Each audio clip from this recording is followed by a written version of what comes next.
시간 함께 하나님 말씀 살펴보도록 하겠습니다. 오늘 하나님께서 우리에게 주신 말씀은 창세기 5장 1절부터 32절까지의 말씀인데요. 24절까지만 봉독해서 읽도록 하겠습니다. 창세기 5장 1절부터 24절까지 말씀 읽도록 하겠습니다. 아담의 역사는 이러하다. 하나님이 사람을 창조하실 때에 하나님의 형상대로 사람을 만드셨다. 하나님은 그들을 남자와 여자로 창조하셨다. 그들을 창조하시던 날에 하나님은 그들에게 복을 주시고 그들의 이름을 사람이라고 하셨다. 아담은 130살에 자기의 형상, 곧 자기의 모습을 닮은 아이를 낳고 이름을 셋이라고 하였다. 아담은 셋을 낳은 뒤에 800년을 살면서 아들, 딸을 낳았다. 아담은 모두 930년을 살고 죽었다. 셋은 105살에 에노스를 낳았다. 셋은 에노스를 낳은 뒤에 807년을 살면서 아들, 딸을 낳았다. 셋은 모두 920년을 살고 죽었다. 에노스는 90살에 게난을 낳았다. 에노스는 게난을 낳은 뒤에 815년을 살면서 아들, 딸을 낳았다. 에노스는 모두 905년을 살고 죽었다. 게난은 70살에 마할라레를 낳았다. 게난은 마할라레를 낳은 뒤에 840년을 살면서 아들, 딸을 낳았다. 게난은 모두 910년을 살고 죽었다. 마할라레는 65살에 야렛을 낳았다. 마할라레는 야렛을 낳은 뒤에 830년을 살면서 아들, 딸들을 낳았다. 마할라레는 모두 895년을 살고 죽었다. 야렛은 162살에 에녹을 낳았다. 야렛은 에녹을 낳은 뒤에 800년을 살면서 아들, 딸을 낳았다. 야렛은 모두 962년을 살고 죽었다. 에녹은 65살에 무드셀라를 낳았다. 에녹은 무드셀라를 낳은 뒤에 300년 동안 하나님과 동행하면서 아들, 딸을 낳았다. 에녹은 모두 365년을 살았다. 에녹은 하나님과 동행하다가 사라졌다. 하나님이 그를 데려가신 것이다. 아멘. 오늘 말씀은 족보에 담긴 희망을 나타냅니다. 어제 말씀을 통해서 함께 살핀 대로 가인의 살인은 한 가정을 파괴했습니다. 아담과 하와는 아벨을 잃었을 뿐만 아니라 가인이 떠났기 때문에 두 아들을 동시에 잃게 되는 슬픔에 빠지게 되었습니다. 이를 통해 우리가 다시 한번 살피게 될 내용은 미움이란 마음은 공동체를 파괴한다라는 것입니다. 이처럼 가인의 죄로 말미암아 하나님의 공동체는 위기에 빠지게 되었습니다. 믿음의 다음 때를 이을 사람이 끊어져 버리게 된 것입니다. 그러나 오늘 창세기 5장에 나열되는 이 족보의 인물들을 보면은 다시금 아담으로부터 그 족보가 시작이 되는데요. 족보의 이야기의 시절 1절 하나님의 형상대로 아담을 창조하였다라고 그렇게 강조를 합니다. 아담이 선악과를 먹고 하나님 앞에 범죄를 하였지만 하나님의 사람으로서 또 다시금 믿음의 인물로서 이야기를 시작하게 되는 것입니다. 이 내용 가운데서도 하나님께서 우리를 향한 사랑을 베풀어 주신다라는 것을 확인을 할 수가 있는데요. 우리가 죄에서 돌이켰을 때에 다시금 받으시고 성도의 이름으로 세우시는 하나님, 그 사랑과 긍휼을 보게 됩니다. 하나님께서는 어떠한 어려움이 다가오더라도 이 믿음의 세계를 포기하지 않으십니다.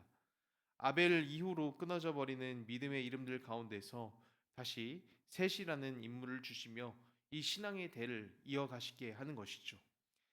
세상 가운데에 의인이라고 한 명도 없을 것 같았던 시대에도 하나님께서는 노아라는 인물을 통해 신앙을 이어가게 하시고 또 우상들 앞에 절하며 하나님을 모르는 사람이 가득하던 시대에도 아브라함을 선택해서 그 믿음의 이야기를 이어가십니다.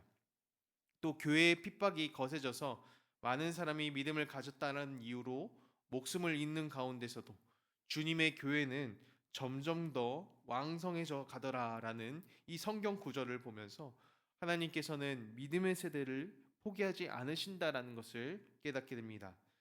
성도 여러분, 우리 가운데서도 이 교회는 점점 더 약해지고 또 다원화된 세상의 가운데에 이 문화가 멀리 퍼지게 되어 때로는 우리가 교회를 다니고 또 우리가 신앙을 가지고 살아간다는 것이 점점 이상해져 가는 그런 시대에 놓이게 되었습니다. 이런 상황 가운데에 있을지라도 우리가 어떤 마음을 가져야겠습니까? 하나님께서는 믿음의 사람들을 포기하지 않으신다라는 것입니다. 우리 이후에 이어질 이 세대에서도 역시 주님과 함께하여 주십니다. 5장 아담의 족보는 어제 함께 살핀 말씀 4장 후반부에 나오는 가인의 족보와 이렇게 대조해서 보게 되는데요. 가인의 후손으로 등장하는 이 인물들을 여러분 같이 보면요. 이 일반적으로 봤을 때에 재능이 많은 인물들이 여기 등장하게 됩니다. 성경은 특히 이 가인의 후손들이 하던 일이 어떤 것이었는지 그 일에 대해서 강조를 합니다. 당시에 부자는 가축을 많이 키우는 그 유목민이 부자가 되었습니다. 이들의 유목민의 조상으로 볼 수 있는 야발을 소개하고 또 문화의 주체라고 할 수 있는 노래하는 자, 당대의 문화를 이끌었던 사람인 이 유발, 또 새나 기구를 만들면서 기술과 또 군사를 이끌었던 두발 가인, 이 한 명 한 명을 소개를 하는데 우리의 삶에 필요한 모든 부분들이 이 가인의 족보에서 나타나게 되는 것이죠. 세상은 이 가인의 족보를 주목합니다. 돈의 조상, 문화의 조상, 힘의 조상. 우리가 보기에 중요한 것들이 이 가인의 족보 안에 담겨져 있습니다. 그런데 하나님께서는 가인의 족보에 주목하는 것이 아니라 아담의 족보를 더 중요하게 여기십니다. 왜냐? 세상 가운데에 잘나게 사는 것, 또 풍요롭게 사는 것, 어떻게 사는 것보다 어떤 신앙을 가지고 살아가는지가 주님한테는 더 중요하기 때문입니다. 사람들 눈에는 이들이 인생의 주인공으로 보일 수가 있어도 하나님 눈에는 별다른 빛나 보이는 재능이 없어도 믿음을 가지고 살아가는 이 아담의 자손이 하나님 나라의 주인공입니다. 성도 여러분, 하나님께서는 우리의 믿음을 주목하십니다. 내가 어떤 큰 능력이 있지 않아도, 내가 어떤 재능이 있지 않아도 하나님께서 주목하시는 것은 바로 우리가 믿음을 가지고 살아가는 그 신앙의 삶입니다. 하나님께서 이 믿음의 인물들을 들어 사용하셨듯이 성도의 이름을 가진 우리의 삶을 들어 사용하십니다. 바라기는 이 말씀을 나에게 주시는 말씀으로 받으며 주시는 위로를 받으시는 성도 여러분들이 되시길 바랍니다. 가인과 아담과 족보를 비교하면은 그 이후에 앞서서 비교되는 인물 둘이 등장합니다. 바로 라멕과 에녹입니다. 라멕은 가인이 세우는 에녹성에 거주하면서 살아갔습니다. 그동안 하나님께서 가인을 지켜주셨다면 하나님을 떠나 없는 듯이 살아가야 했기 때문에 하나님을 대신해서 자신의 생명을 지켜줄 수 있는 무엇인가가 필요했습니다. 그래서 가인은 자신의 아들인 이름을 따라서 에녹성을 쌓게 됩니다. 하나님께서 가인에게 마지막으로 주셨던 말씀이 무엇입니까?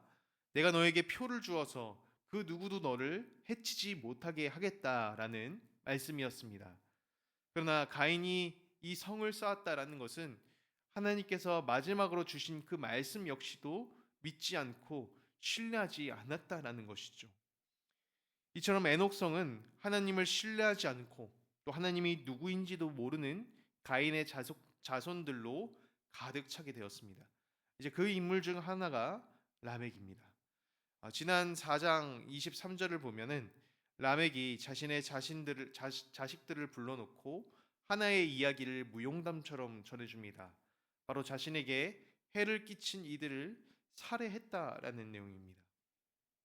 내용을 보면은 누군가의 보응을 하는 것은 하나님께 맡겨드리는 것이지만 라멕은 하나님과 동행하지 않았기 때문에 하나님이 누구인지를 몰랐기 때문에 스스로 판단해서 복수를 하게 됩니다.